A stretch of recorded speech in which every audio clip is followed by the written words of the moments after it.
હું આજે Diu mirror news media માધ્યમથી હું કહેવા માંગુ છું, આમ આદમી પાર્ટીને ચેલેન્જ કરું છું કે ગુજરાતની અંદર દરેક સમાજ ચૂંટણી લડી શકે છે અને લડી શકે છે. શું કામ ન લડી શકે? સંવિધાનનો અધિકાર છે. અહીંના લોકો નક્કી કરશે કે કોણ ક્યાં ચૂંટણી લડશે ને કોણ શું કરશે. એ અહીંના લોકો કેમ નક્કી કરી શકે? પદાધિકારી હોય તો પદાધિકારી થઈને રહેવું પડે.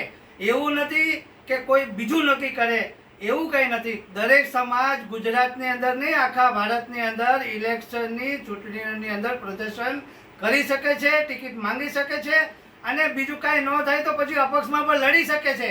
અને નરેશભાઈએ નક્કી કર્યું છે કે જે કંઈ થાય બાકી ચૂંટણી લડવાનું ગુજરાતની અંદર નક્કી છે ને નક્કી છે.